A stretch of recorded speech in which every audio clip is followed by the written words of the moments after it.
ಏನು ಅಂತ.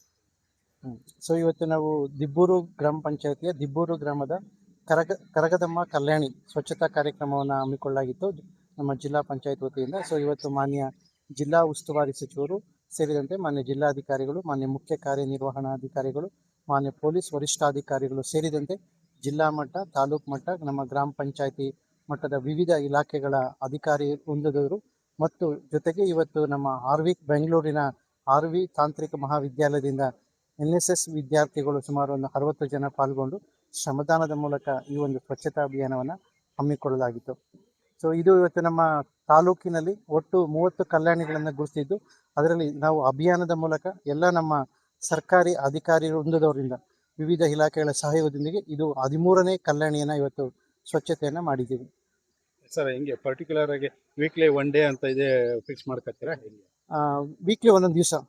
So weekly ಒಂದೊಂದು ದಿವಸ ನಿಗದಿಪಡಿಸ್ಕೊಂಡು ಎಲ್ಲ ನೋಡ್ಕೊಂಡು ಸಭೆ ಸಮಾರಂಭಗಳು ನೋಡ್ಕೊಂಡು ಪೂರ್ವಭಾವಿ ಒಂದು ಪ್ಲಾನ್ ಮಾಡ್ಕೊಂಡು ಸೊ ಸ್ವಚ್ಛತೆಯನ್ನು ಹಮ್ಮಿಕೊಳ್ಳಲಾಗುತ್ತೆ. ಬೆಳಗ್ಗೆ ಎಷ್ಟು? ಬೆಳಗ್ಗೆ ಒಂದು 7:30 to 8. RV ಇಂಜಿನಿಯರಿಂಗ್ ಕಾಲೇಜಿನ NSS ಆಫೀಸರ್. ನಾವು ಉನ್ನತ ಭಾರತ ಅಭಿಯಾನದಲ್ಲಿ ಗ್ರಾಮೀಣ ಅಭಿವೃದ್ಧಿ ಯೋಜನೆ ಅಡಿಯಲ್ಲಿ ಹಳ್ಳಿಗಳನ್ನ ದತ್ತು ತಗೊಂಡು ಆ ಹಳ್ಳಿಗಳಲ್ಲಿ ಪಟ್ಟಣದಲ್ಲಿರುವಂತಹ ಮಕ್ಕಳಿಗೆ ಹಳ್ಳಿಯ ಜೀವನ ಹೇಗಿರುತ್ತೆ, ಹಳ್ಳಿಯಲ್ಲಿ ಯಾವ್ಯಾವ ಸಮಸ್ಯೆಗಳಿರುತ್ತೆ ಅನ್ನೋದನ್ನ ತಿಳಿಸ್ಕೊಡುವಂತ ಒಂದು ಯೋಜನೆ ಇರುತ್ತೆ ಉನ್ನತ ಭಾರತ ಯೋಜನೆಯಲ್ಲಿ. ಅದರಲ್ಲಿ ನಾವು ದಿಬ್ಬೂರು, ನಂದಿಗ್ರಾಮ, ಪೋಷೆಟ್ಟಹಳ್ಳಿ 3 ಗ್ರಾಮವನ್ನ ಚಿಕ್ಕಬಳ್ಳಾಪುರದಿಂದ ಅಲ್ಲಿ ಕೆಲಸ ಮಾಡ್ತೀವಿ ಅಂತ ಹೇಳಿ ತಗೊಂಡಿದ್ದೀವಿ.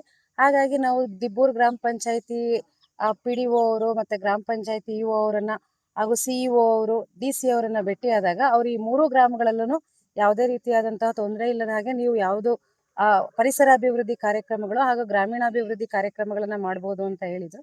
ಅದರ ಅಂಗವಾಗಿ ದಿಬ್ಬೂರು ಗ್ರಾಮ ಪಂಚಾಯತಿ ಲಿಮಿಟ್ ಅಲ್ಲಿರುವಂತಹ ಈ ಕಲ್ಯಾಣಿ ಕ್ಲೀನಿಂಗ್ಗೆ ಈ ದಿನ ನಾವು ಒಂದು 60 ಜನ NSS ಮಕ್ಕಳ ಜೊತೆ ಬರ್ತಾ ಇದ್ದೀವಿ ಸರ್ ಕ್ಲೀನಿಂಗ್ ಮಾಡಕ್ಕೆ. ಇದ್ರ ಜೊತೆಗೆ ಗ್ರಾಮದ ಸಮೀಕ್ಷೆಯನ್ನು ಕೂಡ ಮಾಡ್ತಾ ಇದ್ದೀವಿ. ಗ್ರಾಮದ ಸಮೀಕ್ಷೆ ಮಾಡಿ ಗ್ರಾಮದಲ್ಲಿರುವಂತಹ ಸಮಸ್ಯೆಗಳನ್ನ ಸರ್ಕಾರದ ಗಮನಕ್ಕೆ ತಂದು ಸರ್ಕಾರದಿಂದ ಮತ್ತೆ ಶಾಲಾ ವತಿಯಿಂದ ಇಟ್ಸ್ ಇನ್ಸ್ಟಿಟ್ಯೂಷನ್ ಪಬ್ಲಿಕ್ ಪಾರ್ಟಿಸಿಪೇಷನ್ ಅಂತ ಟೆಕ್ನಾಲಜಿ ಟ್ರಾನ್ಸ್ಫರ್ ಮಾಡಿ ಸಮಸ್ಯೆಗಳನ್ನ ಯಾವುದಾದ್ರೂ ಬಗೆಹರಿಸಬಹುದು ಅನ್ನುವಂಥದ್ದಿದ್ರೆ ಆ ರೀತಿ ಯಾವುದಾದ್ರೂ ಸಮಸ್ಯೆಗಳನ್ನು ಮಾಡ್ಬೋದು.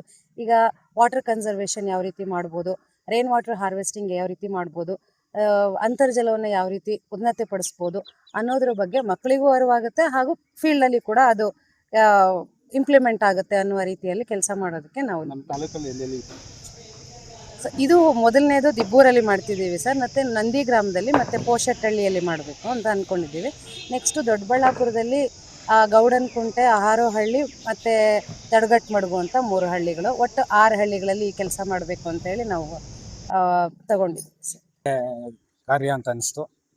ಆಮೇಲೆ ನಮಗೆ ಮುಖ್ಯವಾಗಿ ನಮ್ಮ ಜಿಲ್ಲಾ ಪಂಚಾಯತಿ ಮಾನ್ಯ ಮುಖ್ಯ ಕಾರ್ಯನಿರ್ವಹಣಾಧಿಕಾರಿಗಳ ಮಾರ್ಗದರ್ಶನದಂತೆ ಮತ್ತು ನಮ್ಮ EO ಮಂಜುನಾಥ್ ಸರ್ ಅವರ ಮಾರ್ಗದರ್ಶನದಂತೆ ಮತ್ತು ನಮ್ಮ PDO ಸ್ನೇಹಿತರ ಸಹಯೋಗದೊಂದಿಗೆ ವಿಶೇಷವಾಗಿ ಈ ಕಾರ್ಯಕ್ರಮವನ್ನು ನಮ್ಮ ಮೀಡಿಯಾ ಮಿತ್ರರಾದ ವಿಜಯ ಕರ್ನಾಟಕ ಸುಬ್ರಹ್ಮಣ್ಯ ಅವರು, ಮಾನ್ಯ ಶಾಸಕರು ಮತ್ತು EO ಸಾಹೇಬರು ಮತ್ತು ಮಾನ್ಯ CEO ಸಾಹೇಬರು ಇವ್ರನ್ನೆಲ್ಲ ಭೇಟಿ ಮಾಡಿ ಈ RV ಕಾಲೇಜ್ ಅವ್ರನ್ನ ನಮ್ಮ ಸಹಯೋಗವನ್ನು ಕೋಆಪರೇಷನ್ ಮಾಡಿ ಇಷ್ಟೆಲ್ಲ ಮಾಡೋಕ್ಕಾಯಿತು.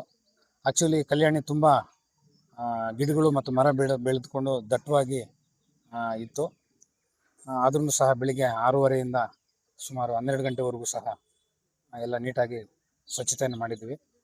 ನಮಗೆ ಸಹಕರಿಸಿದಂತಹ ಎಲ್ಲ ಮೇಲಾಧಿಕಾರಿಗಳಿಗೆ ಮತ್ತು RV ಕಾಲೇಜಿನ ವಿದ್ಯಾರ್ಥಿಗಳಿಗೂ ಧನ್ಯವಾದಗಳನ್ನು ಹೇಳಲಿಕ್ಕೆ ಇಷ್ಟಪಡ್ತೀನಿ.